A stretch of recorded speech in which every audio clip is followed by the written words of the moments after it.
resplandeciente y que el futuro imperfecto de soñar, más que teoremas de tales y de cuales, la escuela es mucho más. Es mucho más que decir. ¿Qué tal? ¿Cómo les va? Bueno, nueva emisión de Caminos de Tiza. Hoy con un tema que sabemos que les interesa, que les preocupa a los docentes, diría, de todos los niveles, muy especialmente en la escuela primaria, en la escuela secundaria. Voy a presentar a nuestras invitadas y les digo puntualmente, el tema es nuevos conflictos en la convivencia escolar. Estamos con Beatriz Greco. Bienvenida. Hola, Beatriz, con Ana Campelo, ambas autoras de un libro al que nos vamos a referir y otro libro también relacionado con el tema de hoy de Mariano Cranco. Gracias. Bienvenido, Mariano. Bueno, yo creo que tienen algunos temas en común los libros de ustedes porque hacen referencia a las nuevas formas de conflictos, nuevas formas de violencia que se están dando en las escuelas, también nuevas formas en las que se expresa.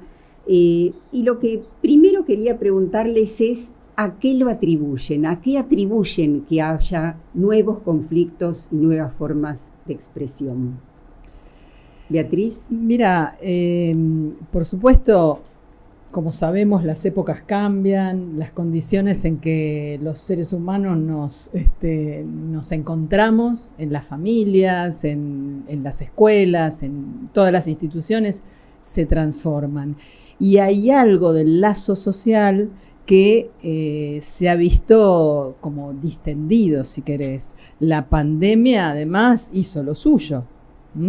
Después de la pandemia nos encontramos con una conflictividad ascendente, como lo trabajamos con Ana en el libro, que en muchos casos nos dejan sin saber cómo pensarlas. Entonces yo te diría, para sintetizar, hay algo en la construcción del lazo social y del encuentro con otros y otras en todos los ámbitos, pero en la escuela en particular, que se ha transformado notablemente hacia una dispersión. Uh-huh. Bien. ¿A qué lo atribuyen? Bueno, acuerdo con Beatriz, hay algo del lazo social que se ha visto muy afectado. Me parece que hay algo de la transpandemia que ha generado, bueno, otras velocidades en relación a lo que tiene que ver con la posibilidad de esperar la resolución de un conflicto que antes de la pandemia, si bien había presentaciones de conflictividad, por ejemplo, entre familias y escuela, había un tiempo que las familias daban, para situar un ejemplo, de espera respecto a una resolución. Hoy, con esa aceleración, además que las familias en la pandemia han participado del vínculo educativo porque sostenían a los alumnos en la pantalla para que funcione el vínculo. Esto lo trabaja Analía de Valle, mi compañera. Han entrado al aula de una manera tal que fue muy difícil después de la pandemia que volvieran al lugar anterior, digamos. Hoy quieren estar presentes, quieren saber. Y hay algo también de la tecnología en los WhatsApp, en todo lo que hoy está como muy a mano, que por ahí una mención de un grito o algo que ha ocurrido rápidamente es capturado por algunas de las familias, enviado al grupo de WhatsApp, y esto ya es leído como un signo de maltrato. O sea, hay algo que todo se transforma en un signo de algo que es contra mí y una certeza de lo ocurrido, y no hay tiempo de metabolizar y elaborar una respuesta adecuada. Me parece que algo de eso es lo que también hace que la conflictividad hoy esté tan exacerbada. Ana, en algún momento también se hizo una diferenciación entre violencia escolar y violencia en las escuelas. ¿Te parece que sigue siendo válido hacer esa diferenciación? Sí, me parece válido. El término violencia en las escuelas refiere a la violencia que tiene como escenario la escuela. El término violencia escolar es la violencia que produce la institución escuela. Así es. Entonces, claro está que hay episodios de violencia que los produce la institución, pero hay muchos episodios que encuentran su repercusión en la escuela. Bueno, porque la escuela no es una isla, por el contrario, es una caja de resonancia. Y agrego, Mirta, si me permitís, sí, a lo que plantean Bea y Mariano, que aclaro lo que trabajamos con Bea, justamente eso, ¿no? Que son tiempos de conflictividades exacerbadas. Lo que notamos es que los conflictos ya no escalan, sino que se disparan. Realmente hemos visto situaciones de conflicto, lo que tiempo atrás llamamos exploraciones sexuales entre niños de 5 o 6 años, hoy en día pueden terminar en una demanda judicial, o el hurto de un útil escolar, situaciones muy habituales y que tiempo atrás la escuela tenía con qué resolverlas, hoy pueden requerir cámaras de seguridad, terminar en una demanda en la justicia, incluso una medida perimetral si la justicia se hace cargo. Y unas cuestiones, las nombraron Bea y Mariano, que trabajamos, que tienen que ver con la repercusión y las representaciones sobre el otro como enemigo. Mariano, vos decís algo interesante, ¿no? Que esa representación de que somos objeto del otro, de un otro que malo, ¿no? Que nos hace y frente al cual estamos inermes y desamparados, que promueven los discursos que se autodenominaron anti-bullying. No me quiero alargar con la respuesta. Algo de los vínculos en los entornos digitales. Hoy, claramente, y sin demonizar, pero claramente encuentran hay algunos rasgos que se prestan más a la escalada de los conflictos, al malentendido y al equívoco. Y bueno, y por supuesto la pandemia, que no podemos desconocer sus efectos en la subjetividad y en el lazo de una pandemia que no solo puso en jaque la vida cotidiana, sino que también nos confrontó con la vulnerabilidad estructural del sujeto humano. Y muchas situaciones hoy de violencia encuentran, digamos, lugar en la escuela y bueno, como parte de muchos otros malestares subjetivos. La pandemia, por otro lado, sabemos que transparentó mucho en qué condiciones viven los alumnos. Ahora, hablamos de conflictos, hablamos de violencia. No todos los conflictos son violentos. Hay otro tipo de conflictos. Totalmente. Por otro lado, una pequeña cuestión que quería agregar a lo anterior, y es que la escuela sigue estando ahí. Sí. Entonces, ante el corrimiento de otros espacios estatales, públicos, lugares donde reclamar, y ante el malestar social, sigue habiendo un otro que está ahí, una escuela, una docente, una directiva, y esto, bueno, favorece, si querés, acudir a ese espacio. Lo que trabajamos en el libro con Ana es que la conflictividad no es solamente, ¿no?, aquello que interrumpe el trabajo escolar y educativo, sino que también es una oportunidad para transformar. Que la escuela es un lugar valioso, que sigue construyendo lazo social, a pesar de, muchas veces, a un tiempo distinto al tiempo de la productividad, del consumo, de a veces la locura acelerada que vivimos por fuera de ella, y entonces muchas veces es capaz de transformar y de crear un lazo social que en otros lugares no está. Varias investigaciones señalan que hoy los chicos y las chicas siguen diciendo que en la escuela, en varias escuelas, se sienten mirados, cuidados, cuidadas, cuestión que no les ocurre en otros espacios. Seguro. Antes, hacíamos referencia a la diferencia entre violencia escolar y violencia en las escuelas. Me pregunto también cómo impacta en las escuelas la violencia, la descalificación, los insultos, la intolerancia que hoy los chicos y las chicas perciben desde los trolls, desde los propios funcionarios del gobierno. ¿Cómo impacta eso? ¿Eso los habilita también para reproducir esas formas de relacionarse? Sí, porque de alguna manera se van constituyendo en referencias, ya no las referencias simbólicas que teníamos de antaño, que implicaba el poder pensar con el otro cuando hay un conflicto y ver cómo lo resuelvo, sino que es anular al otro para que mi verdad se imponga, y si no estás de acuerdo con lo mío, aparece la intolerancia, y ahí se anula la posibilidad de conversación. Digo, y ahí me parece que ahí aparece, yo planteo que la violencia también tiene que ver con no dar lugar al conflicto, porque no hay lugar al reconocimiento del otro, en su alteridad, sus necesidades. Entonces hay como una imposición, una coacción que está legitimada, digamos, a nivel social por todo lo que estamos viviendo, pero como bien decía Beatriz, la escuela, por suerte, es una oportunidad de transformar algo de esto, porque cuando una escuela está bien orientada, en general, genera otra cultura, otra posibilidad, y se van produciendo otros destinos. Por eso sigue siendo contracultural la escuela, aunque tenga un dispositivo que viene de la época de antaño, pero sigue siendo contracultural más aún hoy, creo. Sí, decíamos, bueno, nuevas formas en las que se expresa, nuevas maneras de relacionarse, más o menos violenta. Vamos a ver imágenes de una salida de una escuela del Palomar, y quizás nos va dando una idea de lo que pasa hoy, estas nuevas formas de relacionarse. Y si se dan fuera de la escuela, muchas veces aparece la pregunta de si la escuela tiene igual que hacerse cargo.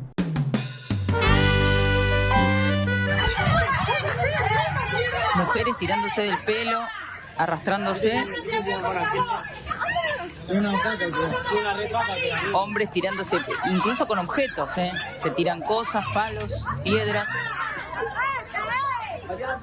En el medio de los chicos, creo que hay algunos adolescentes, estas dos mujeres.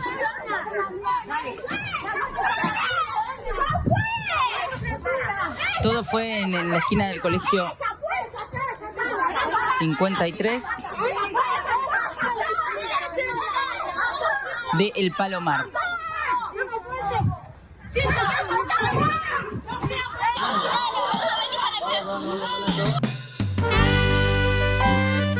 Bueno, no está de más decir que para la mayoría de los medios el tema de la escuela pasa por mostrar siempre este tipo de escenas. Pero, a ver, si sucede fuera de la escuela, ¿es material de la escuela? Y lo que está sucediendo ahí es una ruptura de un vínculo y el desconocimiento del otro como un semejante. Si yo puedo patear la cabeza de mi compañera en el piso, es porque ahí no estoy pensando que ella es una semejante a mí y a la vez diferente, ¿no? Que por algo estamos discutiendo o desencontrándonos. Consideramos que sí, que los vínculos que se arman entre los chicos, las chicas, con los adultos, entre las generaciones, es parte de la escuela. Uh-huh. Claro, la escuela no es solo el espacio físico, el edificio. La escuela es una trama de relaciones.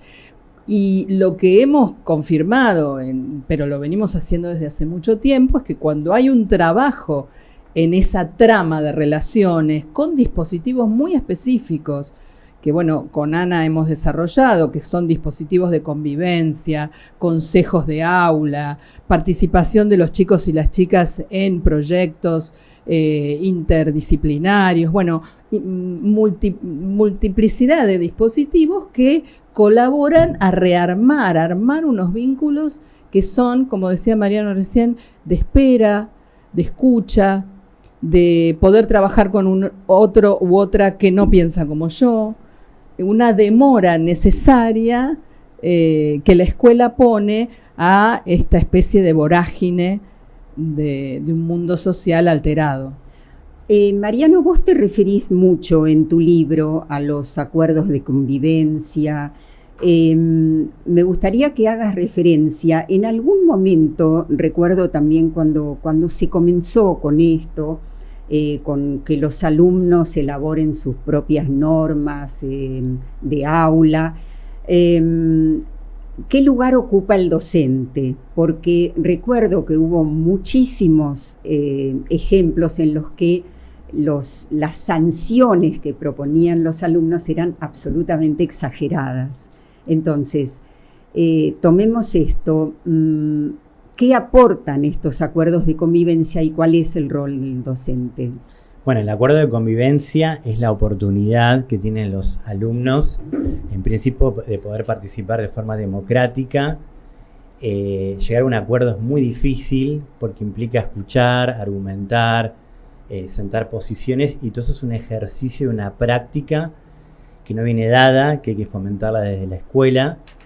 Y ahí tiene un rol fundamental el docente porque tiene que ir generando esas condiciones para que eso se pueda como generar, digamos, como que los chicos puedan aprender a esperar, cuál es el turno para hablar, para cernir un problema común, para que a partir de ahí surja un problema. Entonces, el docente es el moderador del espacio y va generando las condiciones hasta que pueda andamiar ese proceso y los chicos puedan cada vez más, con más autonomía, lograr por sí solos esos acuerdos. Pero siempre encuadra el docente, aunque él esté ubicado en un lugar donde se ausenta para que aparezca la palabra del alumno, porque es fundamental que se ausente de ese lugar para que puedan decir ellos en vez de él por ellos. Ahí ya hay un encuadre fundamental que el docente establece.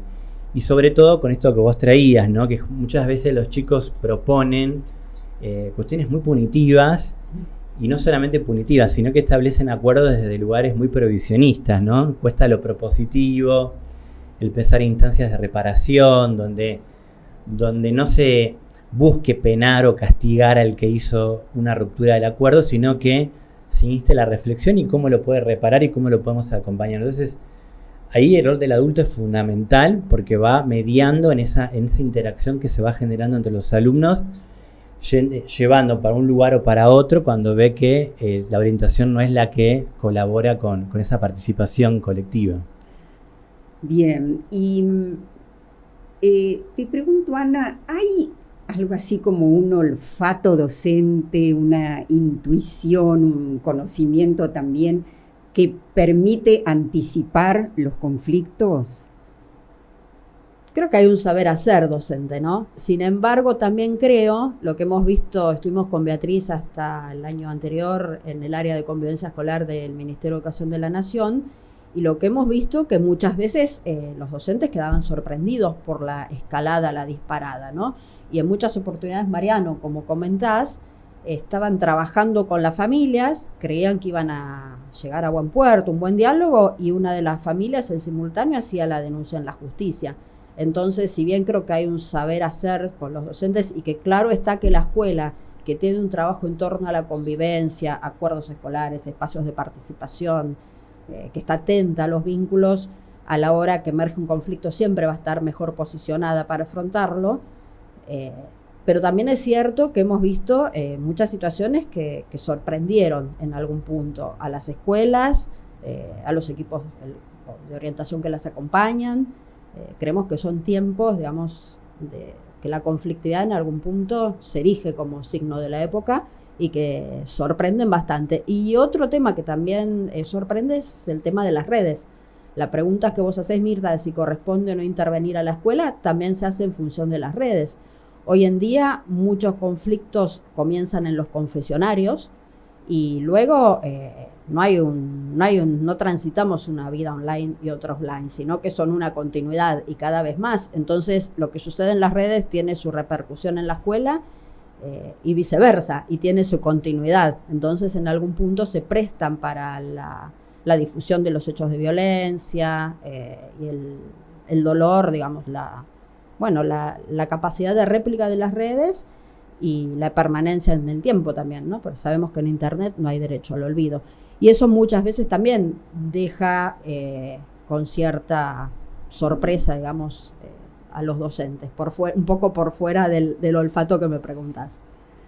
Claro, bueno, hablamos de conflictos más o menos violentos. El tema es cómo resolverlos. Acá ya apareció quienes proponen las cámaras en las aulas. Esto fue durante el gobierno de Macri en la ciudad de Buenos Aires, o habilitar una línea telefónica para buchonear. ¿Qué quiere decir tener o poner a disposición un abordaje pedagógico. ¿Qué quiere decir en concreto? Y es un tema clave, Mirta, porque pareciera que los conflictos solo se resuelven con una cariz judicial, o a veces criminalizando, o a veces con una mirada o un discurso médico que tiene más que ver con la patologización o psicopatologización, y es lo que hace que, haya un culpable o alguien que está enfermo, y entonces se interviene sobre ese sujeto.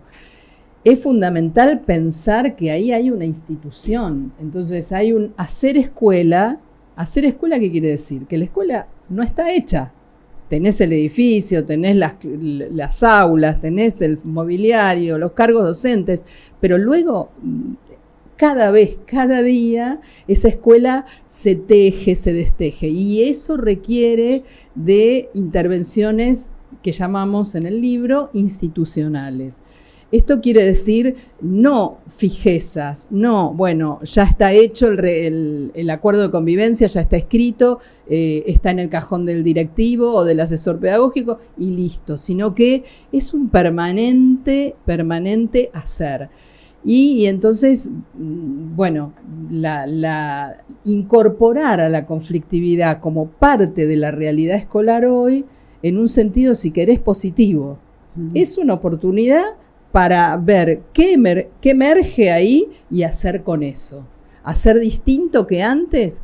Probablemente. Ahora, ¿qué es lo que hace que en algunas escuelas haya más conflictos y en otras tanto menos?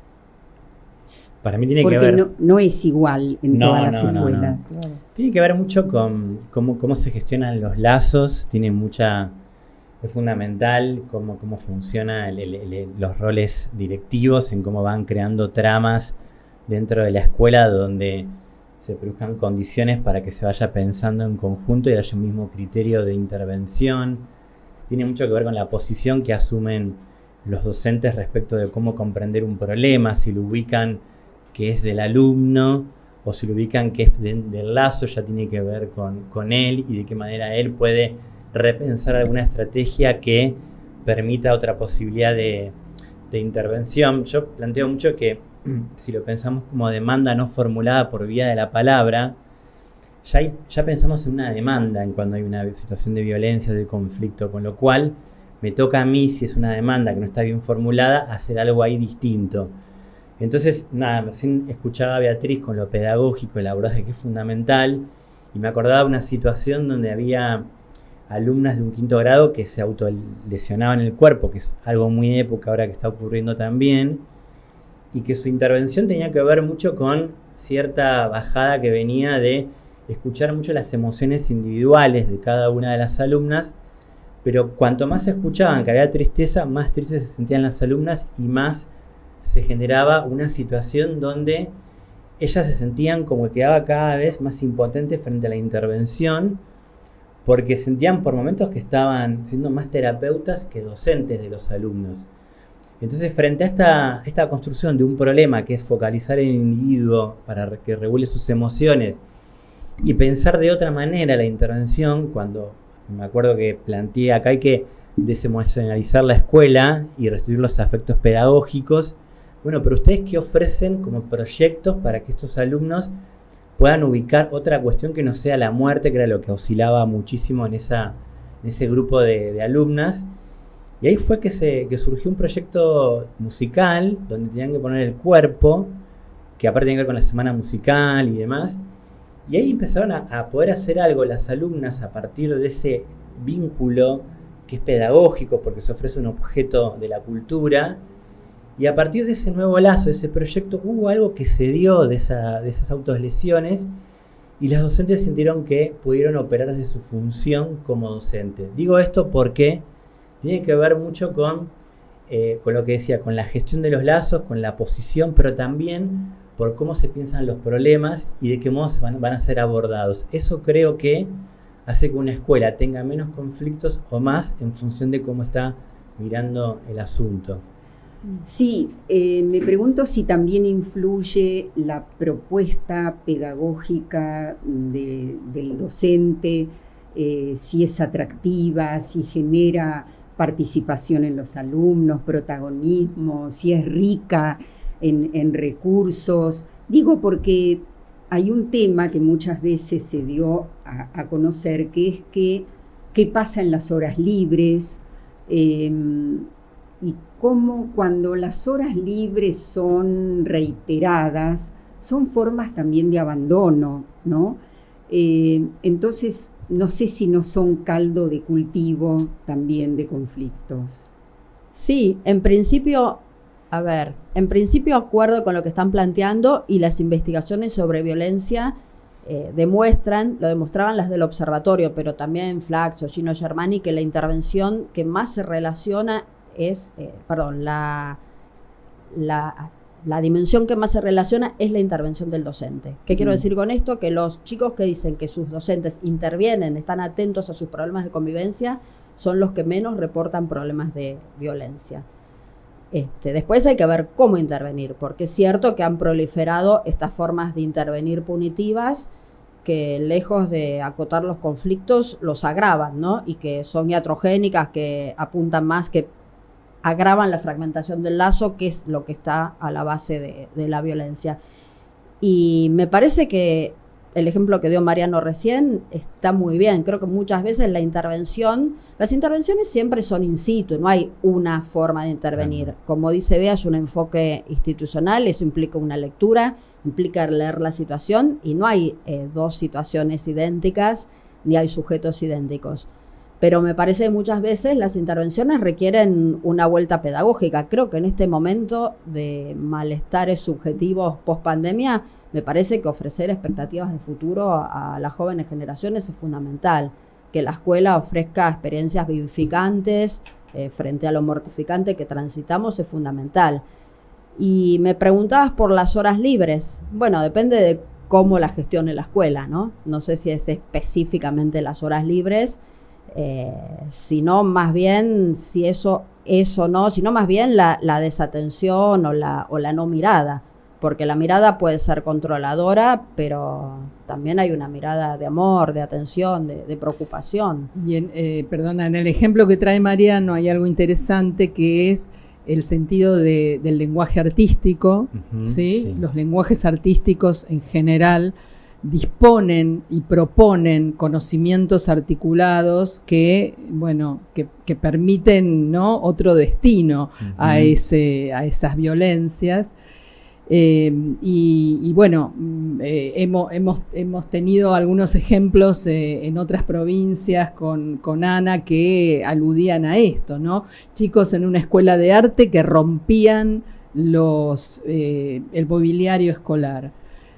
Cuando se hizo una lectura seria, lo que se veía era que convivían en un espacio inadecuado, en un aula muy pequeña, y la manera de expresar el malestar era arruinar lo que se les estaba ofreciendo. Bueno, la vía del arte fue lo que hizo, ¿no?, trabajar decorando esos bancos, el aula, comenzar a apropiarse de ese lugar, ¿no? Pero ¿qué pasa, por algo que decía Mariano hace un momento, cuando al docente lo excede una situación? ¿Hasta qué punto cuenta, por ejemplo, con los equipos de orientación? Y ahí tenés una clave, es decir, hoy trabajar en soledad en una escuela es ¿no?, una fuente de malestar. Es un lugar de incomodidad en el peor de los sentidos, y de una construcción individual que no le alcanza a un o una docente. Requiere de trabajar en equipo con colegas, con equipos de orientación, con un equipo directivo que mire y que cuide, ¿no? Ahí se juega mucho, Mirta, este concepto que venimos trabajando también hace tiempo, que es el de autoridad pedagógica. Una autoridad pedagógica que no se pierde, vos no perdés ese lugar asimétrico en relación, ¿no?, a las nuevas generaciones, sino que al revés, te responsabilizás por, ¿no?, y en tus palabras antes te anticipás creando condiciones, facilitando la palabra a lo que pueda sobrevenir, porque los espacios entre humanos siempre traen conflictos. Ahora, esa autoridad pedagógica, que es un tema importante, vos escribiste sobre eso también hace mucho tiempo. Vos, Mariano, tenés un capítulo que se llama Estudiantes desafiantes y docentes desautorizados. Bueno, tiene que ver con este video que vamos a ver unos segundos y lo comentamos. Marcos Paz, en la escuela número 17, fue acusada por los alumnos de maltrato, de serias expresiones de maltrato y hasta incluso de gestos de violencia física. Las madres, al enterarse, dicen no haber tenido intención de hacer esto que ustedes están viendo. Fueron a querer hablar con la maestra, pero bueno, el diálogo no tuvo lugar la violencia. Y ahí las vemos. Al menos unas 6, 7 mamás golpearon a esta maestra. Una maestra de inglés, repetimos, escuela número 17. Es impactante realmente. Duele ver esa ese escena. desborde. Sí, y entonces sí. Te pregunto, Ana, ¿cómo se autoriza, cómo se gana, cómo se vuelve, cómo se recupera autoridad? Sí, creo que lo que está pasando y se inscribe, me parece, vos preguntabas al principio por los factores, ¿no?, de esta conflictividad. Creo que también hay una declinación de los modos, no de la autoridad, sino de los modos tradicionales de ejercicio de la autoridad. Y me parece que no es esto ni una buena ni mala noticia. Bueno, vos ya lo trabajás muy bien. Sí, que hay una autoridad que se construye y se construye en el día a día relacional. Me parece que hay muchos discursos que bombardean esa construcción de autoridad, por eso he sido muy crítica en su momento de los discursos sobre el bullying, que traen la idea de impunidad y que ya vienen en el combo con la idea de que los docentes no van a hacer nada y que me parece que promueven. Yo empecé a ver este tipo de situaciones, tal vez no miles ni cientos, pero el germen hace 10 años, cuando coordinaba el Observatorio de Violencia en las Escuelas, y se instalaron estos discursos en la prensa. Entonces, paradójicamente, en una sociedad que visibiliza el bullying, paradójicamente los conflictos, lejos de atenuarse, menguar, de pacificarse los vínculos, justamente escalan hasta estos límites que ya son violencia. Me parece que ahí hay una construcción de autoridad que es día a día y que tiene que ver con la tarea pedagógica, tanto en el aula, tanto en los acuerdos escolares, en los espacios de escucha. Me parece fundamental también que la escuela, muchas veces la identificación al violento o al buller, para usar un neologismo, muchas veces me parece que son resoluciones identitarias fallidas, porque frente a la dificultad de los chicos de encontrar formas de ser reconocidos, de ser nombrados, bueno, recurren a casi a ser portadores de la etiqueta, ¿no? A la identificación ya no solo al trastornado, sino al mismo trastorno. Los chicos dicen, soy bullying, se le presentan a un investigador, o los chicos en las redes se hacen autotest y dicen, soy un TDAH. Me parece que ahí hay un lugar de la escuela de ofrecer recursos identificatorios a los chicos para que puedan construir otras respuestas a las preguntas identitarias que son quién soy, quién quiero ser, diferente al ser violento, que claramente es perjudicial para ellos. Y me parece que esa vía es la vía de los proyectos de la pedagogía que entusiasme, que convoque, que interpele sus intereses. Yo creo que va por ahí. Claro.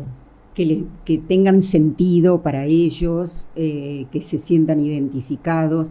Pensaba también qué importante es, sobre todo para las familias, que quede claro que los conflictos se tienen que resolver en la institución educativa. Sí, claramente otras de las... esto tal vez haya ocurrido siempre, pero las redes favorecen que las familias se desencuentren, ¿no?, en los ámbitos de las redes, o que favorezca, ¿no?, lo que pasa en un grupo de WhatsApp o, no sé, en un video subido a Instagram. Yo creo que ahí hay un trabajo para hacer otro lazo y otra alianza con la escuela.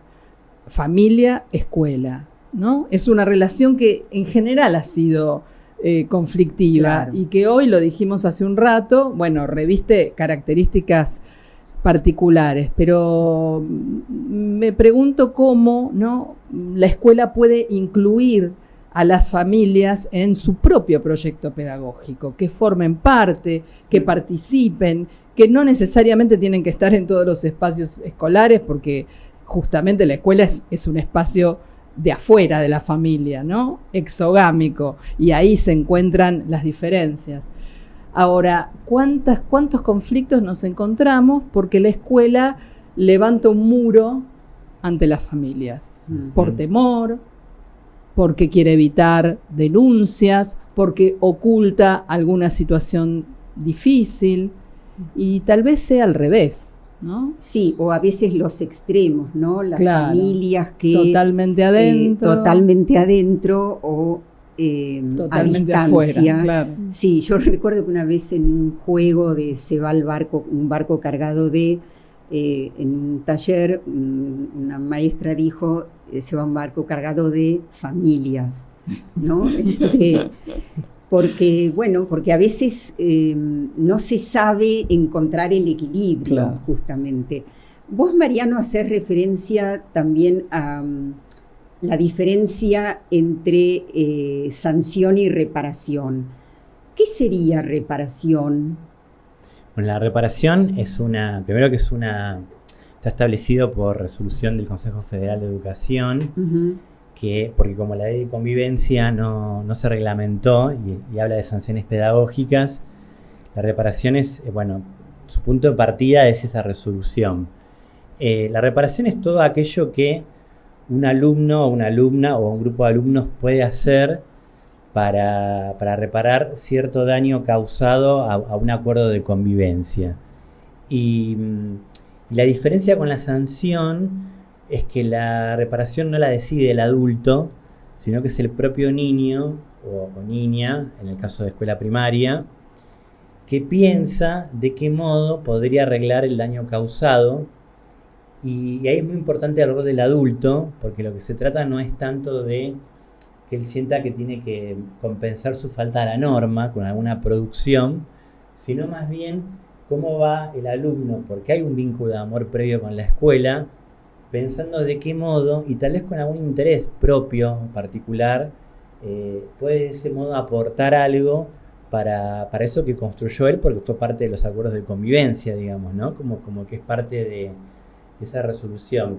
Pero la reparación, digamos, esto lo plantea Klein, es lo que necesita un niño para minorar todo sentimiento de culpa, para sentir que ahí sigue habiendo un lugar para él más allá de lo que se produjo como ruptura en el acuerdo de convivencia, pero también es la oportunidad de descubrirse de otra manera, porque por ahí digo ejemplos donde alumnos esto un poco que comentaba Bea, el ejemplo de la escuela donde se rompían cosas en un lugar artístico. Me acuerdo que alumnos que también habían traído un acuerdo pudieron, a partir de hacer murales en los baños, porque habían rayado la pared después de haber trabajado todo un año la escuela con acuerdos y todo, haberla pintado y demás.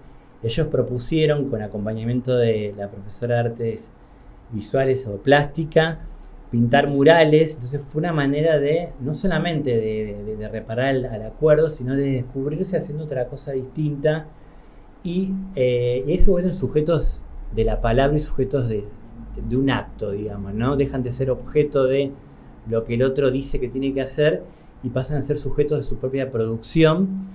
Y también es una manera que tiene el docente de poder escuchar, más allá de lo que hizo, qué lo llevó a hacer eso, ¿no? Digo, lo que está como ahí velado, la causa, que siempre la pensamos en términos institucionales, ¿no? Digo, ¿qué hubo de la escuela que no pudo alojar lo suficiente, o de qué modo pudo haber generado otra condición que no se generó, digamos? Siempre sirve para orientarse en relación a ese sujeto y a ese lazo con la escuela. Uh-huh. Así que bueno, eso sería la diferencia con la sanción, que es un poco más conocida y más habitual. Ahora, cuando hablamos de la reparación, recordé, y lo dirás Ana, no sé si fue una moda, si sigue siendo absolutamente válido como recurso, recordé la mediación escolar. Sí, la mediación Me parece que Funsin, no diría una moda, pero sí en la apertura democrática, ¿no? Y me parece que de algún modo daba cuenta de una sociedad que se intentaba arreglar con el conflicto. Hoy lo que prevalece es la denuncia, ¿no? Que da cuenta de una sociedad que rechaza el conflicto, y eso es un problema porque rechazar el conflicto es rechazar la otredad. Y justamente rechazar el conflicto es abrirle la puerta a la violencia. Me parece que es válida, no sé si en todas las circunstancias, es una herramienta. Y que implica una formación, seguramente. Que implica una formación, que no sé si es el docente el que tiene que mediar, a veces son los estudiantes, no sé si toda la situación es una situación donde de violencia, no sé si es exactamente la mediación o es el docente el que tiene que sancionar con su acto, que allí no puede tener lugar.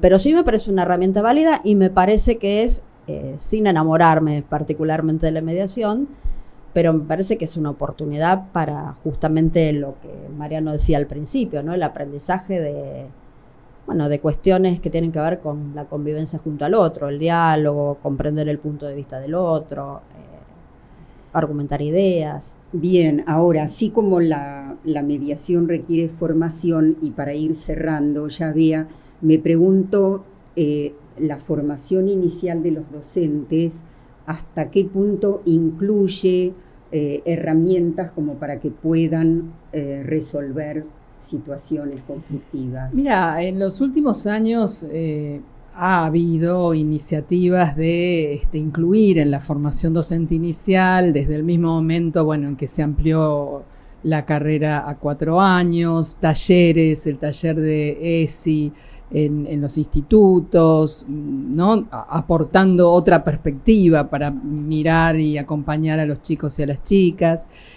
En algunos espacios curriculares claramente aparece la iniciativa de ofrecer herramientas, pero efectivamente la formación docente inicial es el lugar clave para pensar todas estas cuestiones, y no siempre los institutos o los profesorados universitarios incorporan esta otra mirada, que puntualmente te diría, no habría que enseñarla en una asignatura o en una materia, atraviesa toda la formación. Y acá una de las claves es cómo lees los conflictos, ¿no? Nosotros hablamos acá de problematizar para intervenir, es decir, no quedarte con eso que te aparece, cómo lo lees, ¿no? Un ejemplo breve que tuvimos también con Ana hace un par de años, en una provincia del norte había como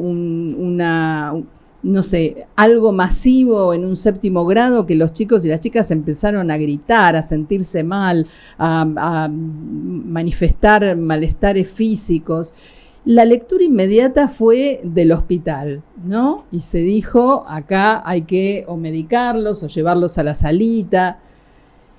Y fue una lectura que tenía que ver con el paradigma, ¿no?, médico, pero que el paradigma pedagógico mostró otra cosa. Ahí intervinieron los docentes, intervino el equipo de orientación, crearon espacios a través del teatro, por ejemplo, de expresión.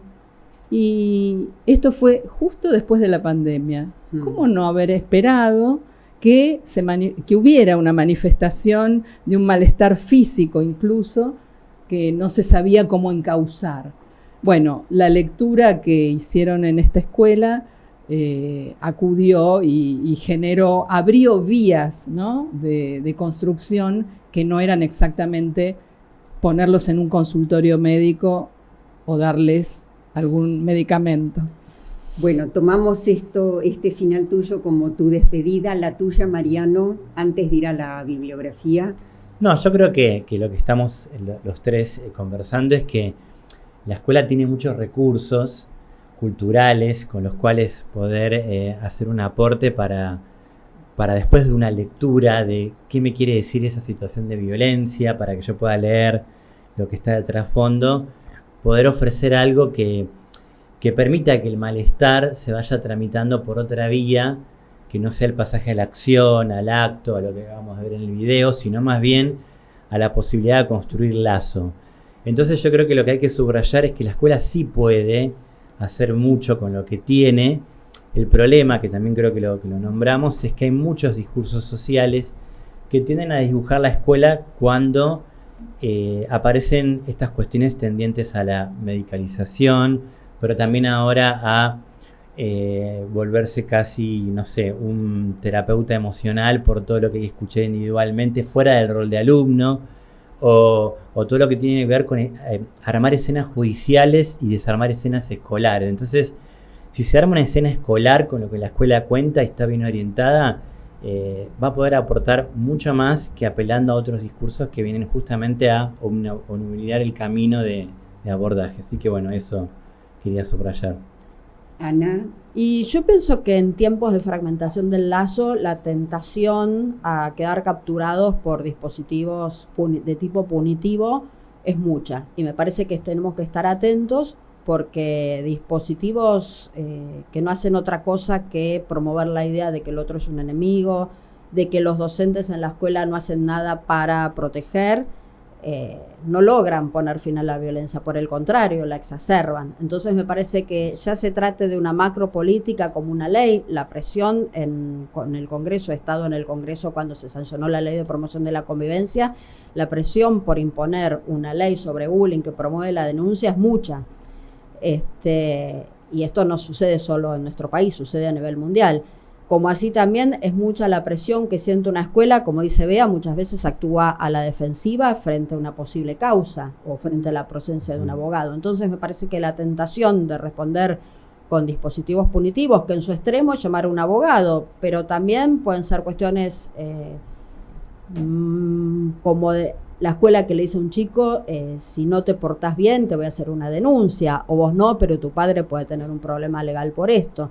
Entonces me parece que esa tentación es mucha, tenemos que estar advertidos para justamente que nuestros dispositivos vayan a la restitución del entramado social, no hacia la fragmentación. Creo que solo de ese modo podemos pacificar los vínculos en las escuelas. Poner fin a las violencias es un lema, ¿no? Violencia cero no existe. Sí, eso puede ser un lindo título para una fundación, pero no es una realidad, es un trabajo constante, cotidiano.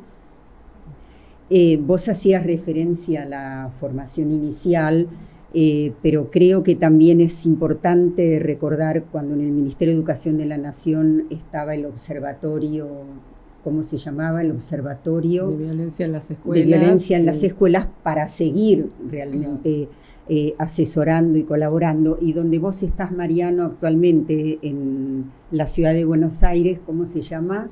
Es el equipo de promoción de vínculos saludables. Claro. Que es un equipo de apoyo que acompaña a todas las escuelas en primaria y secundaria de la ciudad de Buenos Aires. Vínculos saludables para poder pasar de ese malestar al que hacían referencia a un bienestar en las escuelas. Nos vamos a la bibliografía, vamos a ir viendo entonces cada uno de los libros de ustedes. Conflictividad y escuela, de nuestras invitadas Ana Campelo y María Beatriz Greco.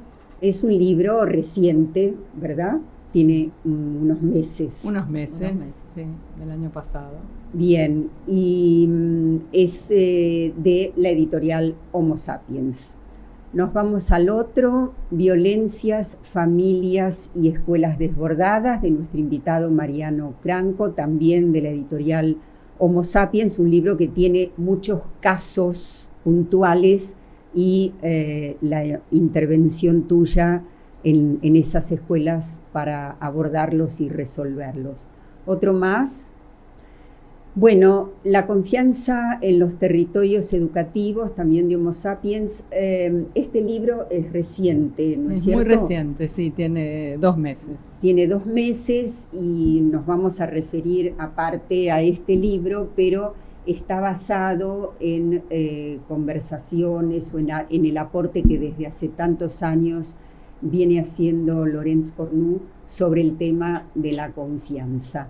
Bueno, me despido yo también de todos.